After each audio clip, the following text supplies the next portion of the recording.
성완종 리스트를 수사하고 있는 검찰 특별수사팀이 이번 주부터 관계자 소환 조사를 시작합니다. 이런 가운데 성완종 전 회장과 이완구 국무총리가 1년 동안 200여 차례 전화 통화를 주고받았다는 의혹이 제기됐는데요. 네, 이렇게 이 총리의 입지가 점점 좁아지는 가운데 야당은 총리 해임 건의안을 구체적으로 검토하겠다며 압박 수위를 더 높이고 나섰습니다.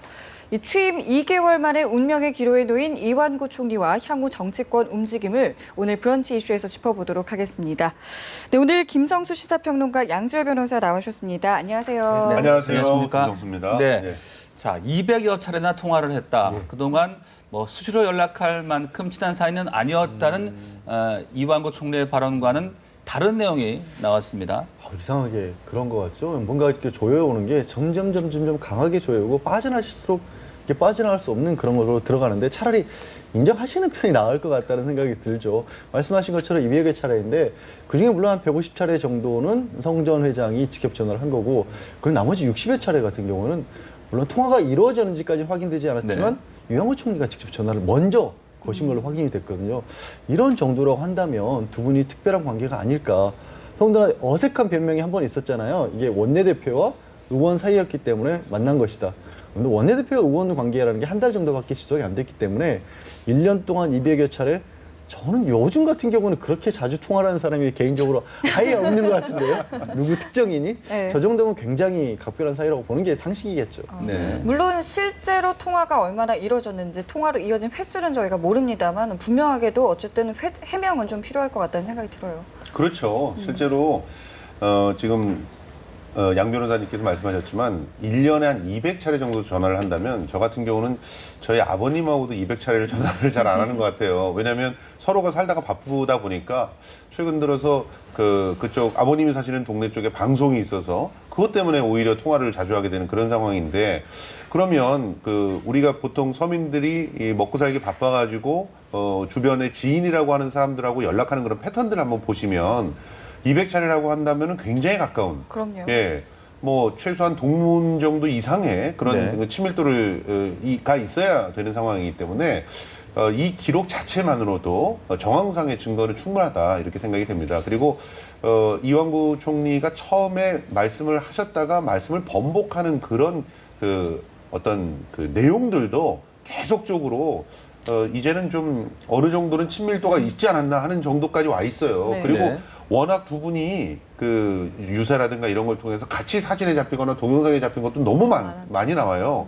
그 정도 나온다면은 친분이 없다고 말하는 것도 굉장히 우습거든요. 저하고 양지열 변호사님이 이렇게 같이 방송에 나오는 게 꽤 많은데 이 정도 되면은 친분이 있다고 얘기하지 어디 가서 우리 전혀 모르는 사이입니다 이렇게 얘기하지 않습니다. 같이 화면에 잡힌 게 얼만데요. 그쵸. 그러니까 이런 상황들을 이렇게 국민들이 생각하는 상식과 너무 벗어난 얘기들을 계속 하고 계시기 때문에 이런 부분들이 오히려 의심스럽고 그래서 국무총리의 위치에서 특별한 다른 어떤 행동들을 하지 않을까 하는 걱정이 되는 그런 상황이라고 볼 수 있습니다. 네, 2013년 4월 4일 두 사람이 실제로 만났느냐 이제 이 부분과 관련해서 검찰이 성 전 회장의 하이패스 또 네이비게이션 기록 등을 확보했다고 합니다. 어떤 수사에 좀 도움이 되겠습니까? 아무래도 하이패스 같은 경우에는 한 3년치 정도를 그 내역을 가지고 있다고 합니다. 왜냐하면 그거는 이제 통행료 징수의 근거가 되기 때문에 그렇게 오래 보존하는 거고 그렇게 되면은 하이패스가 언제 어느 때 어느 지점을 지난지가 톡톡톡 잡히잖아요. 네. 우리 어렸을 때 그 무슨 점선 읽기 그림 같은 거 많이 했었잖아요. 네. 그럼 뭐 이 점에 있고 이 점에 있고 이거를 순서대로 딱 이었다 보면 나중에 어떤 그림이 완성이 되죠. 그렇듯이 지도가 만들어지고 있는 겁니다. 지도에 다만 시간이 들어간 곁들여진 지도가 만들어지는데 말씀하신 자료들이 결정적으로 쓰일 것이고요. 거기에 추가적으로 일단 장부 같은 거, 돈 입출금 내역 같은 게 들어가면 이제 색칠이 다 이루어지는 거죠. 그러면 이 그림이 어떤 그림이었다, 어떤 모습이었다라는 게 어느 정도 입증이 될 수 있을 겁니다. 이 총리의 전 운전기사도 증언을 내놨지 않습니까? 둘이 만나는 걸 봤다라고 말을 했는데 여기에 대해서 이 총리 측에서는 1억 원을 요구를 했다라고 하면서 여기서도 진실 공방이 지금 또 이어지고 있는 것 같아요. 예. 그런데 한번 살펴보시면 좋겠는데, 그러니까 하이패스 기록이 나오면 꼼짝 못 하실 것 같다고 저는 생각이 들어요. 근데 지금 현재 다른 측에서는 또 어떤 뉴스 보도들이 나오고 있냐면 이완구 총리가 직접 그런 사주를 했는지 어떤지 모릅니다. 그렇지만 측근으로 분류되는 김모 씨가 전화를 걸어서 이 운전기사에게 말을 맞추려고 하는 그런 시도들을 했었죠. 그리고 또 측근 중에 다른 분은 실제로 그 수행을 했던 사람이에요. 그 국회의원 될 때 그 수행을 했던 분인데 네. 그분이 기자를 사칭해가지고 특정한 그 한 종편사하고 인터뷰까지 했어요. 그래서 그게 방송으로 나왔다가 그 다음에 아예 그게 확인되니까 너무나 이거는 치우친 그런 쪽에 보도기 때문에 삭제가 되는 그런 상황들이 벌어지기도 했습니다. 이런 정황들을 보면 지금 이완구 총리를 둘러싸고 있는 어떤 모종의 네. 그룹들이 분명히 증거를 조작하거나 인멸하려고 하는 정황들을 보이고 있는 거예요. 그런 상황들 속에서 1억 원 수수설 이런 것들을 내놓는다면 그것이 얼마나 신빙성이 있을까 하는 생각이 들 수밖에 없고요. 실제로 지금 이런 부분들 때문에 사실 총리가 아니라면요. 당장 지금 구속이 돼야 될 사람입니다. 사실은. 그래야 지금 이런 이 위계 질서상 위에 있죠. 그리고 아랫 사람들을 부릴 수가 있지 않습니까? 그리고 그 아랫 사람들에 의해서 얼마든지 매수를 한다거나 증거인멸을 한다거나 할 수 있는 그런 정황상 위치에 있기 때문에 지금 빨리 압수수색을 해야 되고 구속수사를 해야 되는 입장인데도 총리이기 때문에 못하고 있는 거예요, 사실. 네. 그러면 이런 상황들을 자꾸 우리가 뉴스 보도로 접하게 되면 국민들의 정서가 어떻게 되겠습니까? 총리라고 하는 사람이 혹시라도 이건 의혹에 불과합니다만 총리 위치를 지키는 것이 자신으로부터 오는 혐의를 벗어나기 위한 것이 아니냐 이런 잘못된 판단까지도 가게 된다면 국민들로부터 이 정부의 그 권위라고 하는 건 그냥 땅에 추락하는 그런 상황이 벌어지기 때문에 지금은 정말 스스로가 어떤 거취를 결정해야 될 그런 상황이라고 봅니다. 양측의 주장이 계속 엇갈리고 있고 또 말씀하신 대로 뭐 회유와 협박 이야기까지 나오고 있는데 그 집 주소를 소문하고 통화를 했던 그런 것들도 신변의 위협으로 볼 수 있는지 그리고 또 구속 이야기까지 하셨거든요. 네. 사실 뭐 다른 사람이 제 집 주소를 알아봤다라고 한다면 그러려니 뭐 혹시 모르겠거니 하겠지만 총리 주변 분들이 한다면 당하는 사람 입장에서는 당연히 신변의 위협으로 받아들일 수가 있겠죠. 근데 엄밀히 무슨 이게 형사처벌이 된다는 수준까지 이르는지는 좀 따져봐야 될 문제인데 이런 식의 어떤 행동들이 국민들의 눈에 또 향후로 실제로 검찰 수사 과정에서도 굉장히 불리하게 작용을 할 거예요. 왜 이렇게 행동하는지 저는 이해가 안 가는 게 특히 1억 원 수수설 같은 경우 나왔을 때 들은 얘기가 어떤 얘기냐면 아니 그래 좋다 1억 원을 달라고 했을 수도 있다. 근데 도대체 차 안에서 무슨 얘기를 했길래 1억 원을 요구를 했을까? 그렇죠. 이런 생각이 또 든단 말이에요. 그러니까 자꾸 방어를 잘못하시는 거예요. 잘못하시다 보니까 국민들은 이미 어느 정도 판단을 내려버릴 수가 없게 되는 그런 상황이 된 거죠. 굉장히 부적절한 행동들이 이어지고 있는 게 정말 안타까울 정도입니다. 네, 뭐 두 분 말씀하신 것처럼 지금 상황이 이렇다 보니까 현직 총리 신분으로 지금 수사를 받는 게 부적절하다라는 지적은 계속해서 나오고 있고요. 이런 상황에서 이제 야당은 해임 건의안 카드를 꺼내 들었는데 여당에서도 지금 딱히 반발은 없단 말이죠. 이렇게 될 경우에는 상황이 어떻게 좀 진정이 될까요? 글쎄요, 지금 현재 상황에서 만약에 해임 건의안이 올라가고 뭐 그걸 갖고 투표를 하게 된다면 해임 건의안을 반대할 분은 그렇게 많지 않을 것 같습니다. 그런데 문제는 이게 정치적인 계산들이거든요. 지금 선거가 있고 이후에 총선들이 있어요. 그러면 이번 선거가 마치 디딤돌처럼 이 결과에 따라서 어떤 총선의 여부를 가름할 수가 있게 되는데 자 그렇게 되면은 지금 그 본회의 안에서 본회의가 있고 그 72시간 안에 어떤 그런 절차들을 갖다 갖춰야 되는데 이게 27일 날 또 그 대통령께서 돌아오시고 그 이후로 해야 된다 그러면 이게 거의 그 선거날에 가까이 가게 되지 않습니까? 이렇게 되면 어떤 변수가 또 그 돌출할 줄 모르는 거죠.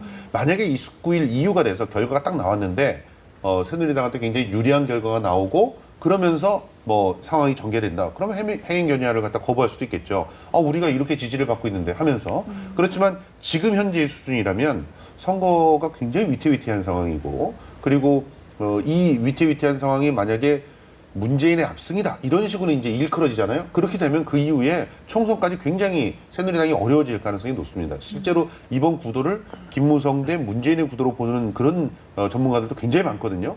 그러니까 이런 그 정치적인 계산들이 과연 어떻게 전개될 것인가 그 부분이 포인트라고 보는데요. 저는 이제 상식의 입장에서는 해임 건의안이든 어떤 형태든 이게 가결이 되는 것들이 사실 대의민주주의의 시스템이 제대로 운영되고 있구나 하는 것들을 국민들한테 줄 수 있는 신호예요. 그러면 정부나 국회를 믿어볼 수가 있는 것인데 그렇지 않다면 이게 참 어려운 그런 상황으로 또 갈 수가 있다는 거죠. 전반적인 불신으로 갈 수가 있다 이런 생각이 듭니다. 네. 지금 대통령은 순방 중이잖아요. 지금 이런 상황을 어떻게 좀 바라보고 있을까요? 이게 이제 문창극 전 총리 내정자의 상황 때와 비슷하다라고 그렇게 보시는 분들도 많이 계세요. 그때도 이제 거치 문제를 돌아와서 결정을 하시겠노라. 마침 희한하게 또 순방을 앞두고 이런 일이 자꾸 벌어지는 바람에 대통령께서 굉장히 곤란하실 텐데 그때 당시에는 그런 식의 정리가 그래도 가능을 했어요. 뭐가 다르냐면요.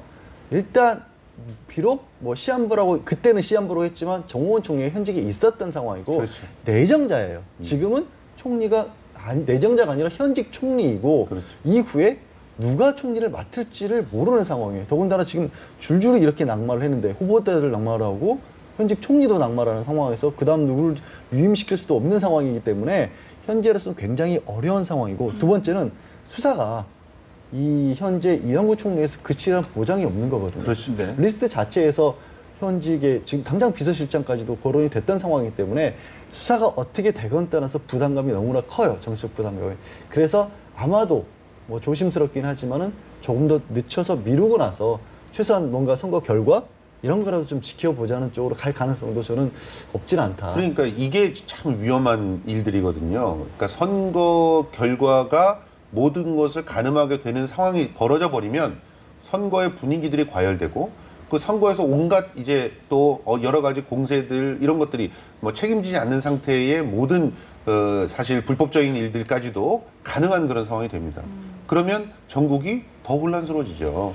그러니까 마땅히 대통령께서 지금 결단을 해야 될 시기에 그 결단을 정치적인 계산이나 이런 것 때문에 늦춤으로 인해서 네. 실제로 국론은 더 분열되고 또 그 선거라고 하는 것들이 민주주의의 꽃이 돼야 될 텐데 오히려 그것이 민주주의를 좀먹게 되는 그런 상황으로 벌어지는 그런 가능성이 존재하기 때문에 네. 지금은 어떤 형태로든 빨리 이 어떤 결정들이 나와야 되는 상황이고 그런 측면에서 이완구 총리의 자기 스스로가 이제 스스로 이제 좀 자숙하겠다 혹은 경찰이나 검찰의 조사를 받아야 되기 때문에 내가 좀 잠시 동안 물러나겠다라고 스스로 말씀하시는 것이 제일 좋은 그런 그림이라고 볼 수 있는데 그러기에는 지금 너무 많은 것들을 잘못 그 도를 두셨던 것 같습니다. 네, 검찰이 이번 주부터 관계자들을 이제 줄 소환할 것으로 보이는데 이완구 국무총리를 소환할 수 있을지 현직 총리이기 때문에 부담이 적진 않을 것 같거든요. 어느 정도 단계에서 이 총리를 소환할 수 있을까도 궁금해지고요. 일단 지금 나왔던 많은 사람들이 있지 않습니까? 뭐 전직 비서관부터 시작해서 성전 회장 측 비서관들 얘기도 나왔었고 이완구 총리 측 비서관 얘기까지 나왔었고 또 이제 한모 부사장이라 해서 자금 32억 원 가량의 비자금을 만들었다는 분도 나와 있고 이렇기 때문에 이런 주변인들 특히 현재의 아까 말씀드린 것처럼 지도는 거의 다 완성이 된 상태고요. 움직임에 대해서는 그럼 거기에 어떤 색깔을 칠할 것인가에 대해서 중요한 게 결국엔 돈인데 3천만 원이 나갔다? 그럼 3천만 원이 나간 시점쯤에 3천만 원이 어디서 나왔느냐? 뭐 계좌 인출 내역이 됐건 아니면 지금 뭐 부하 직원을 시켜서 돈을 가져오라고 했던 그런 증언들이 확보가 돼야 되거든요.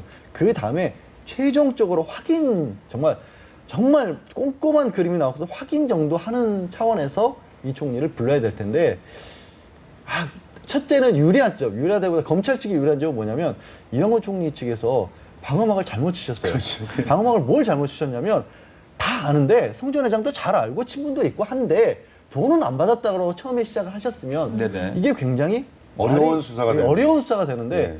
아예 모른다로부터 시작을 해버렸거든요. 아는 사람이다. 아는 사람이 아니다. 4월 4일 날 만난 적도 없다. 이렇게 됐기 때문에 만났다라는 걸 검찰이 입증하는 순간에 형사 재판이나 기소 여부를 떠나서 심정적으로 국민들이 받아들이기엔 저건 뭐가 있네라고 될 수밖에 없는 상황이 된 거예요. 네. 그러나 그래도 두 번째 여전히 이완구 총리가 검찰 수사에서 그럼에도 불구하고 그날 방안에서 예를 들어서 그날 방안에서 독대를 한 것까지가 증명이 되더라도 돈은 모른다라고 해버리면 그때는 굉장히 어려워지는 거예요. 여전히 왜 성전 회장이 들고 가서 그 방에 놔두고 왔어요? 나는 그건 모르겠다. 다른 사람이 누가 챙겼는지도 모르겠고 본 적이 없다. 정말 기억이 없다. 현금인데 그걸 어떻게 입증을 하겠어요? 그런 어려움은 여전히 남아있죠. 네. 이거는 제가 말씀드린 거는 받았다는 걸 가정하고 말씀드린 겁니다. 예. 네. 자, 그리고 홍준표 경남도지사의 소환 여부도 관심입니다. 뭐 이번 주에 소환이 될 것이다라는 관측도 나오고 있는데요. 혐의를 입증하는데 좀 어려움은 없을까요? 지금 홍준표 지사도 나와 있는 것들이 꽤 그 구체적인 그런 정황들이 다 뭐 언론 보도를 통해서도 알려져 있지 않습니까? 일단은 1억을 전달해 준 사람이 있고, 그리고 그 사람이 자기가 전달해 줬다고 얘기를 했고, 그리고 심지어 성완종 회장은 꼼꼼하게도 그걸 다 전달을 받았는지 다 확인을 했고, 이런 것들이 다 입증이 되어 있는 상황이고요. 그리고 실제로 그 홍준표 지사하고도 일정한 친분 관계가 있었다라고 하는 것들이 여러 가지를 통해 가지고 지금 밝혀지고 있는 상황이잖아요. 그러니까 처음에 홍준표 지사도 조선일보에서 처음 인터뷰를 할 때는 나는 일면식이었다 이렇게 얘기했다가 이제 한 번은 만났다 이런 식으로 이제 그야말로 이렇게 게임 용어로 하면 쉴드를 잘못 치신 거죠. 자꾸 그렇게 잘못 치시다 보니까 오히려 자기의 혐의가 입증되는, 자기의 말 속에서 입증되는 그런 상황들이 벌어지다 보니까 네. 지금 현재는 어떤 구체적인 언급들을 자제하면서 정확하게 검찰의 이제 칼날들이 어떻게 가는지를 갖다 보고 있는 것 같은데, 기본적으로는 뭐 소환 자체에는 어려움이 없다고 봅니다. 특히나 뭐 현직 도지사라고 한다면 구체적으로 검찰 수사를 지휘하거나 그런 데 관여할 수 있는 그런 상황들이 아니기 때문에, 그리고 상대적으로 그 도지사들 같은 경우는 조금 더 그 지방 재정의 문제라든가 이런 것 때문에 정부, 중앙정부 차원에서도 감시의 눈초리와 그리고 그 이후에 뭐 어떤 그 수사와 관련돼 있는 어떤 그 흐름들까지도 굉장히 나름대로 시뮬레이션을 하고 있었던 그런 상황에서 이런 일들이 벌어진 거기 때문에 소환이나 뭐 이런 수사는 큰 문제가 없을 터인데, 문제는 이제 홍준표 지사가 나름대로의 상징적인 의미가 있어서 그런 분이 뭐 자칫 뭐 구속이 된다든가 혹은 불구속이라도 이런 수사에 막 거의 혐의가 입증되는 형태로 이렇게 진행이 된다면 여권 전체 타격이죠. 근데 그 타격을 선거 전에 줄 것인가, 네. 선거 후에 줄 것인가 이런 걸 가늠하지 않을 수 없어서 소환은 아마도 투표가 끝나고 선거가 끝나고 난 다음에 있을 가능성이 높다. 그러면 그 사이에 그러면 증거인멸이나 이런 부분들의 가능성들을 어떻게 할 것인가. 지금 홍 지사도 역시 비슷한 행보들을 좀 하고 있는 부분들이 있거든요.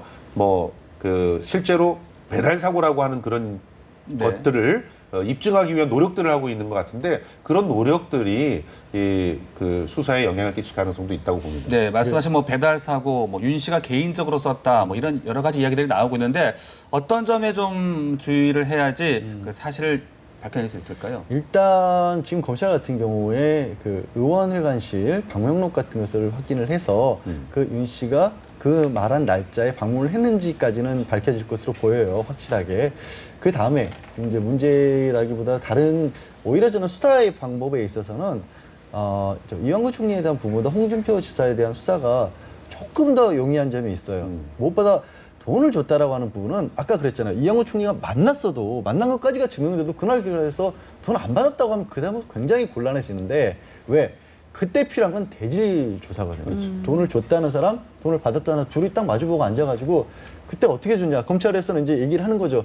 자, 줬다는 사람 그때 어떤 식으로 줬는가요? 이렇게 얘기를 하고 저쪽에서 나는 그런 거 본 적이 없다. 그럼 아니 주는 사람 입장에서 그때 제가 예를 들어 뭐 봉투가 이만한 이 정도 두께, 한 5cm 정도 되는 두께에 5만 원짜리 몇 개 들어있는 돈을 드렸지 않습니까? 그러면 아니 무조건 부인을 하겠죠. 받은 쪽에서. 그러면 그때 다시 물어보는 게, 그때 뭐 예를 들어서 그 방의 분위기라든가 뭐 입으셨던 복장이 될 수도 있고 어떤 말을 하시는지 있고, 계속해서 구체적인 걸 가지고 대질을 하다 보면은 뭔가 검찰 입장에서 봤을 때는 이끌어낼 수 있는 여지가 많거든요. 그래서 오히려 앞으로 남은 수사에서는 사실은 홍 지사 쪽의 수사가 더 검찰에서는 초점을 더 맞출 가능성이 높죠. 그렇죠.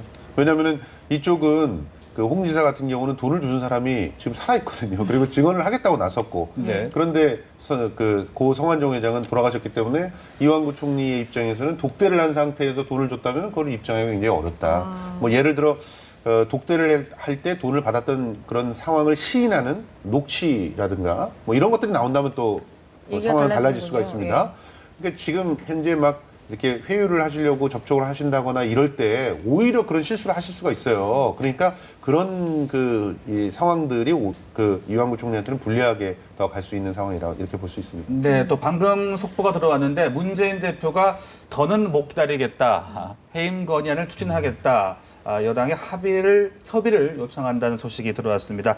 해임 건의안을 추진할 지금 계속 태세를 보이고 있네요. 왜냐하면 이게 여권에서 초기에 이 사건이 터지자마자 여권에서 굉장히 당황할 수밖에 없었죠. 그때 이제 김무성 대표가 신속하게 판단을 내려가는 게, 먼저 치고 나가자.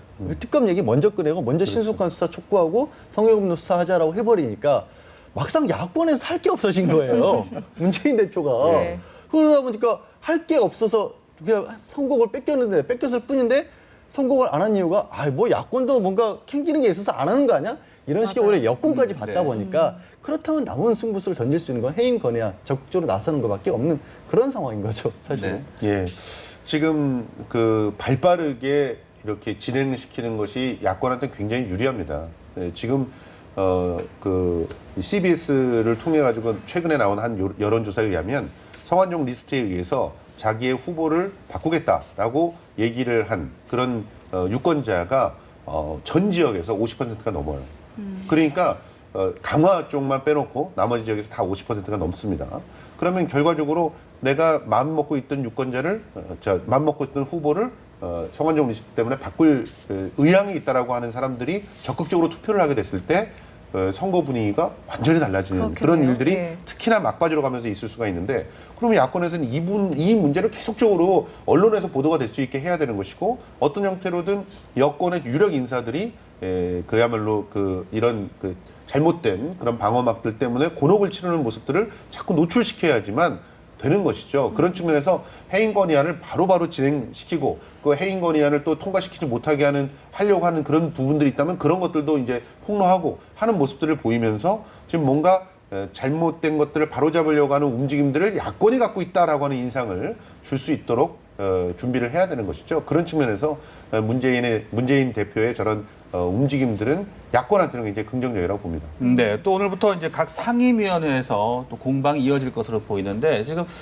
전현직 청와대 비서실장도 나와라 지금 이렇게 요구를 하고 있죠. 그렇죠. 네. 지금 비서실장 같은 경우도 사실은요 굉장히 심각한 위치에 있는 겁니다. 지금 총리만 갖고 얘기를 하지만 비서실장이 정무수석들을 갖다 정무수석과 여타의 수석들을 갖다 관리하잖아요. 그런데 이 정무수석은 굉장히 밀접하게 또 이런 부분들과 관련들이 있고 그렇기 때문에 그 비서실장도 역시 그 대통령에게 들어가는 또 모든 결제 서류들을 다 볼 수가 있는 상황이고 그러면 그 비서실장 자체가 수사의 피의자로 있었을 경우는 자기 수사에 대한 어떤 보고들을 전부 다 자기가 보고 그 정보를 가지고 대응할 수가 있다는 그런 입장에서 적절한 위치라고 보기가 어렵죠. 그래서 그쪽 같은 경우는 더더욱 또 총리와 같이 그 대통령을 이렇게 어떻게 보면 거리시에 대행해야 되는 그런 위치가 아니기 때문에 훨씬 더 빨리 직무를 갖다 좀 정지시킨다든지 뭐 혹은 그 검찰 수사에 전념할 수 있도록 업무 라인에서 배제한다든지 이런 게 가능하거든요. 예. 그런 측면에서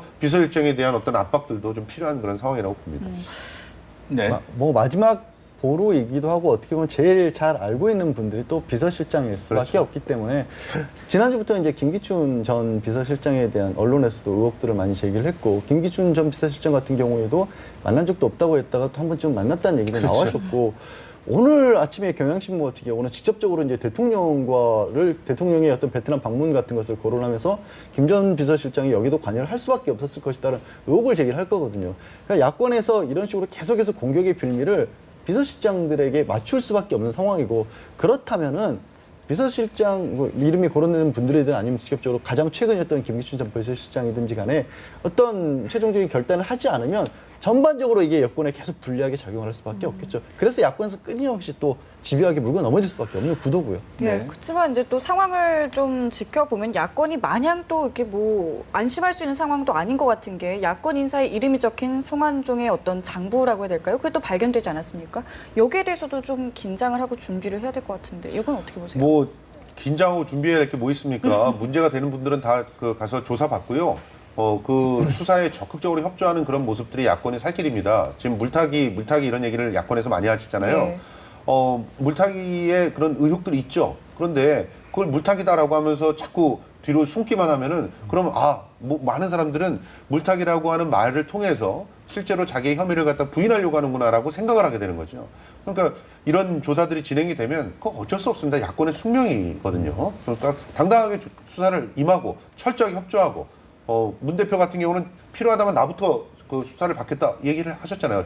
대선 자금이나 뭐 이런 부분들이 있다면 그걸 하는 거죠. 하지만 단 그 정확하게 증거와 적절한 그런 그 대응들을 할 수 있게끔 그런 준비들을 해야죠. 뭐 허위 사실이라든가 혹은 심증에 의해서만 뭔가 문제들이 나오게 된다면 그런 부분에 대해서 언론중재위원회 그 회부를 한다든가 하는 식의 대응들은 해야 되겠지만 네. 기본적으로 수사를 받는 모습들을 갖다 보이면서 대응을 해야 된다고 보고요. 그리고 지금 이 그 성완종 리스트에서 나오는 그런 문제들을 국민들이 바라보고 있는 것은 정치권 전반으로 뭐 이렇게 생각을 하고는 있지만 그래도 지금 국정에 책임을 지고 있는 사람들한테 묻는 그게 더 엄중합니다. 그런 측면에서 야권이 철저하게 이 문제를 갖다가 도려내려고 하는 그런 결자해지의 어떤 그런 생각들로 내가 묶은 그런 건 아니겠지만 그래도 네. 내가 먼저 풀겠다라고 하는 그런 생각으로 네. 이 문제를 해결하려고 노력을 해야 될 것입니다.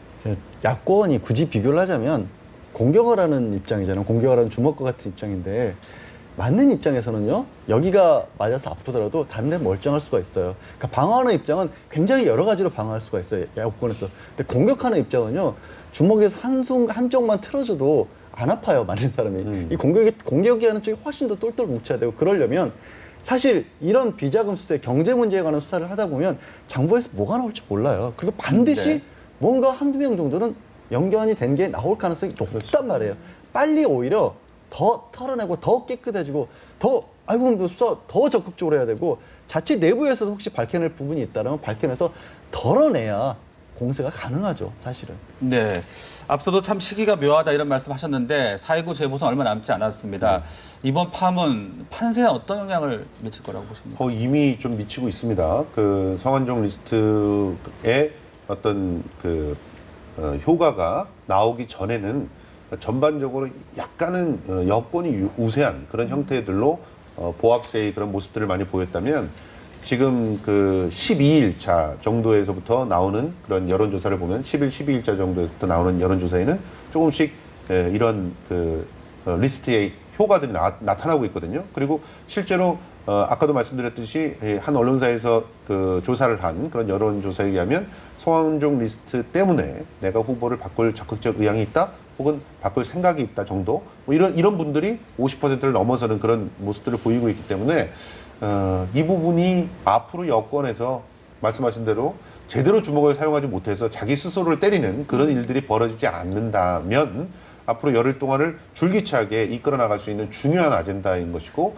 그것을 통해서 정치권의 쇄신의 어떤 실마리를 잡자라고 하는 그런 식의 그 도미노 같은 그런 흐름들을 이어나갈 수 있으면 총선에서도 야권은 유리한 고지를 점할 수 있다고 생각합니다. 네, 알겠습니다. 오늘 두 분 말씀 저희 여기까지 듣겠습니다. 감사합니다. 고맙습니다. 고맙습니다.